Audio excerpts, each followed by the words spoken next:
For me, one thing that is very important right now is the unity of our people. The End SARS protest exposed a lot of things, but I realize now that Ndibo are being made to live in a permanent state of anxiety. Why do I say that?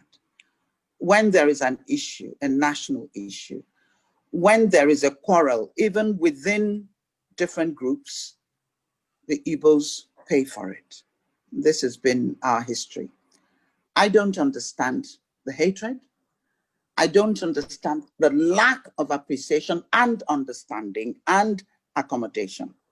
But what I found to be most disturbing was the level of the disharmony, the type of people that I had a lot of respect for, who could go on national television and say Ndibo were the ones doing the attacking, they were in the mob, they invaded the Oba's palace, and these people knew that these things were lies. Where am I going? The ties between us cannot be broken. It's too deep. It's gone on for too long. I know what the Yoruba nation stands for. The Yoruba nation stands for good things, stands for good people, stands for accommodation, for friendliness, for neighborliness. And Ndibo stand for the same. Why can't these two groups of people ever get it together? I don't know. Maybe we need to talk about that. It's okay to say Ndibo should not listen to whomever. But at the end of the day, when poverty has been weaponized and troops in places that can be called upon to wreak havoc on another group of people, I'm not so sure we should leave it at that. I think we should take it further.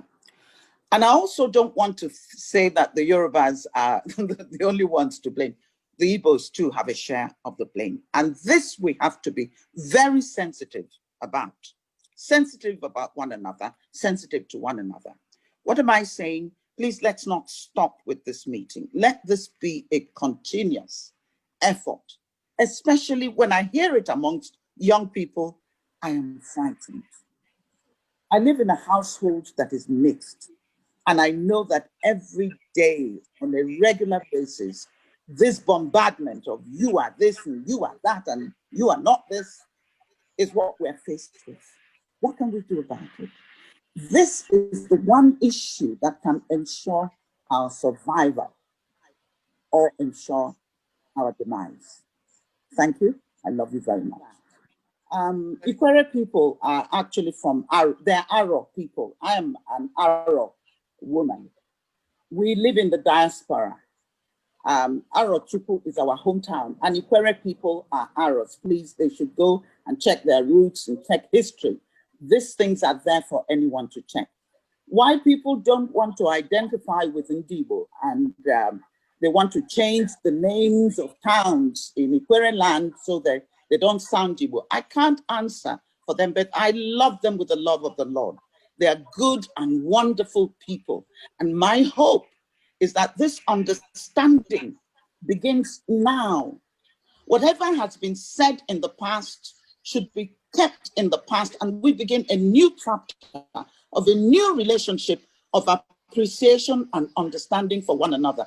Ndibo are not bad people. Yes, they can be boisterous. They can be noisy, as some people say, but they're very good people. So are the Yorubas. So are the core groups of people that make up Nigeria.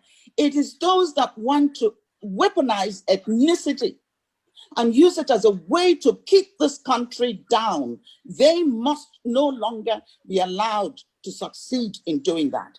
And it behoves you and I, us as people, to begin to sow the seed of understanding and forgiveness. That's what we need to do for our sakes and for our children's sake. For God's sake, if we're going to go our separate ways, there's nothing wrong with that. Let's sit around the table and talk about it. There are international laws that cover such engagements, and it can cover us. Whatever investments in Igbo, Lagos does not belong to Igbo. We know that. Whatever investment belongs to Igbo, but we've helped to build up Lagos as we have done everywhere else that we are. That's just who we are. But Lagos is not ours.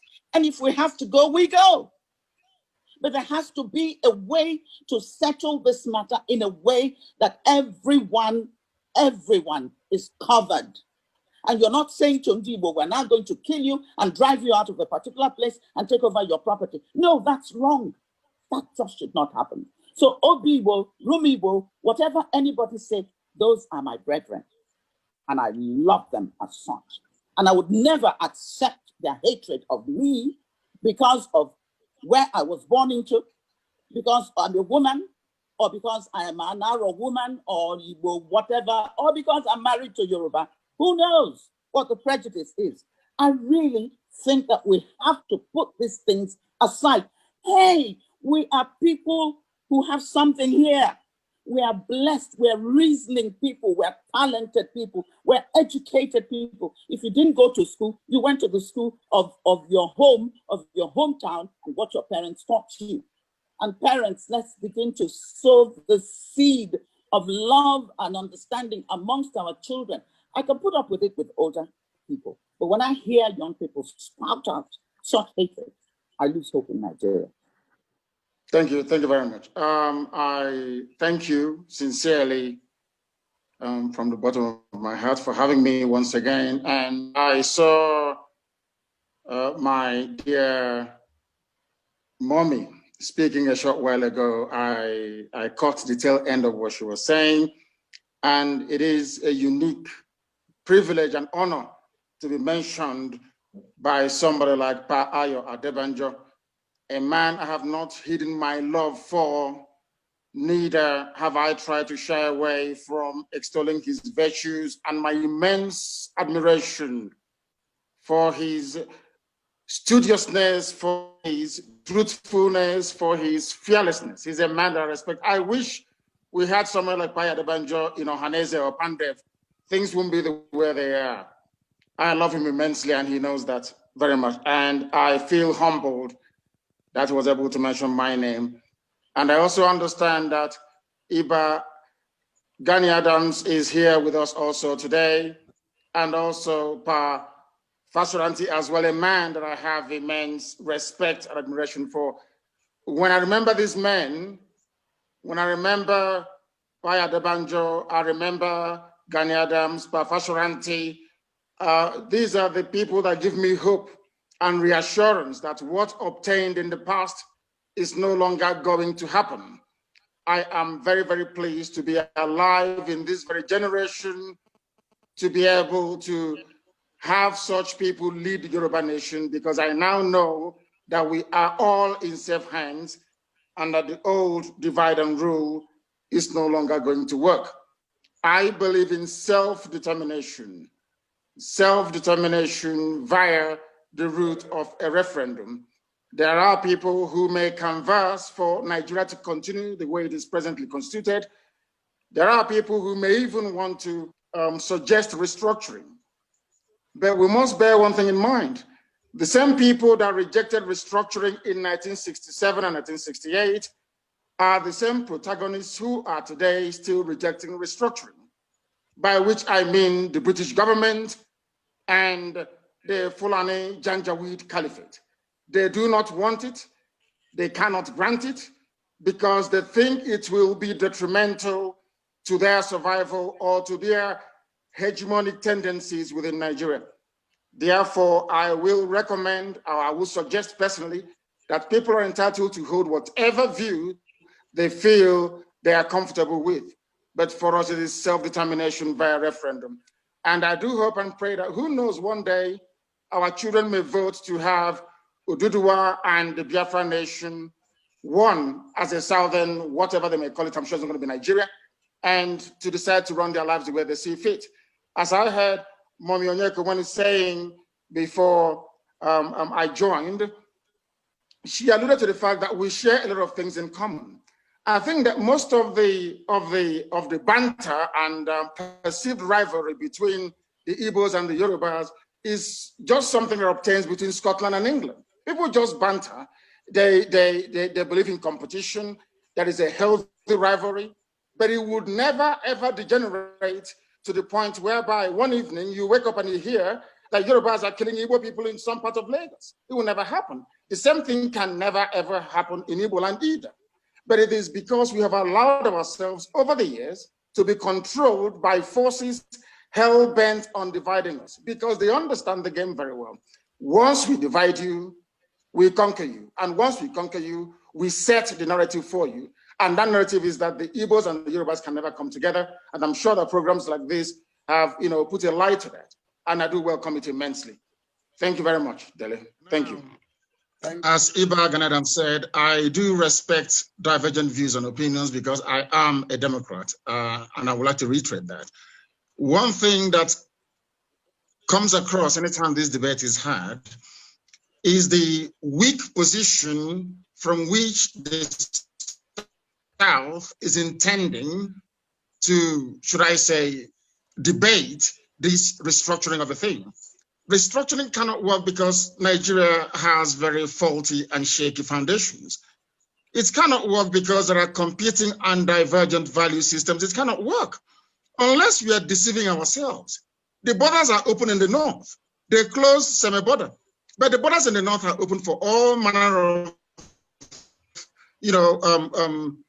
very desperate and evil people to troop into the country, to rape, to massacre, to pillage. No one is talking about it. You're talking about disparity in terms of our concept, our understanding of how a society is supposed to function. I'm absolutely flabbergasted that some people that I have regard for in terms of the intellect can come on this platform and be debating how to keep Nigeria warm with all the inbuilt anomalies in place. You can't go to beg Fulani for restructuring. They won't give it to you. You have to prize it away from them.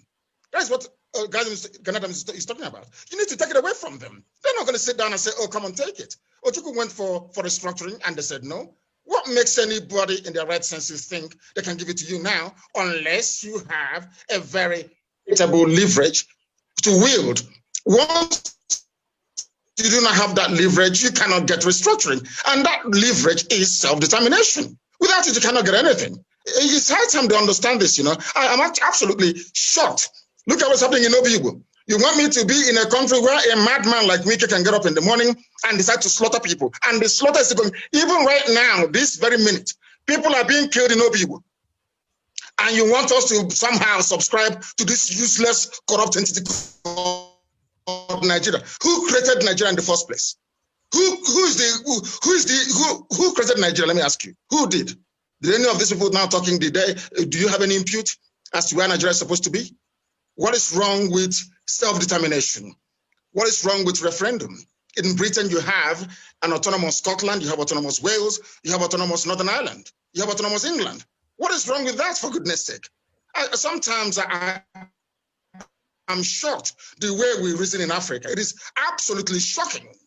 What is it? What is the incentive for anybody to subscribe to One Nigeria? I ask. There is absolutely none, none whatsoever.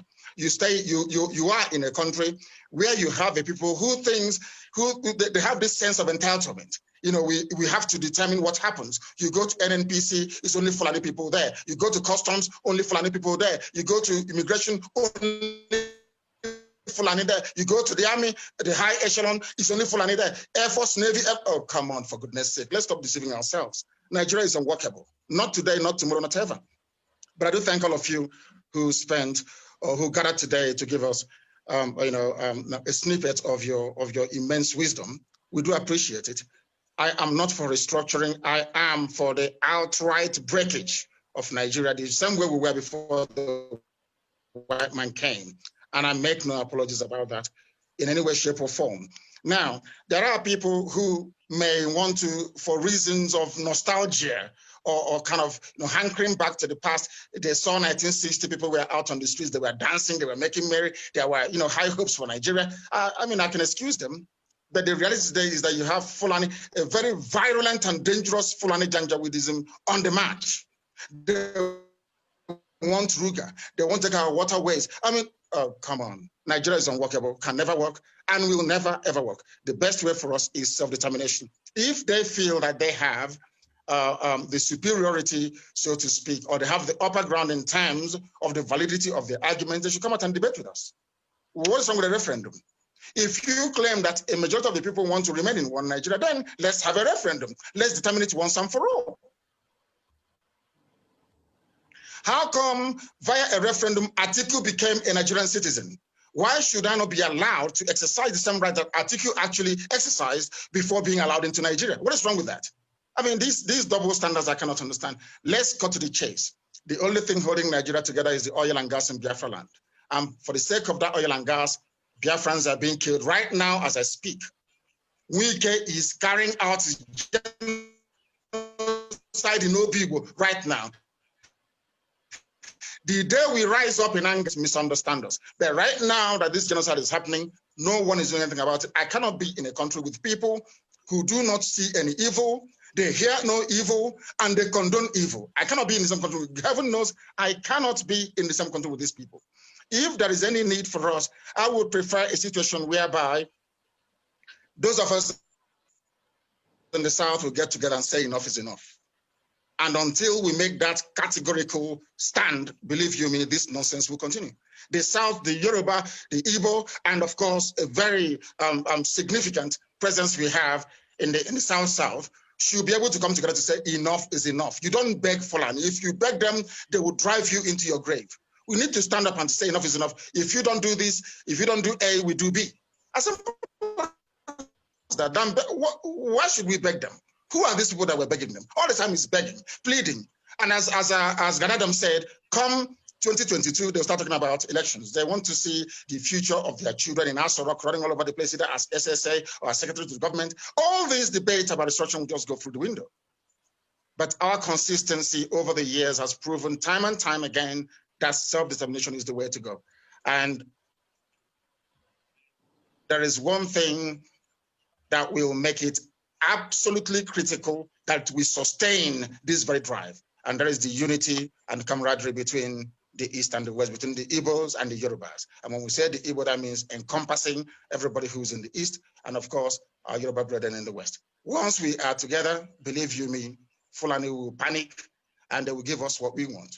If we are not together, we are repeating the mistakes of the past. And I pray to God Almighty in heaven that we do not do it. And on that note, I've come to the end of my submission this evening. I want to thank each and every one of you, and of course, there yourself, and all the very eminent personalities that grace this very program this evening. Once again, thank you very much. I remain blessed.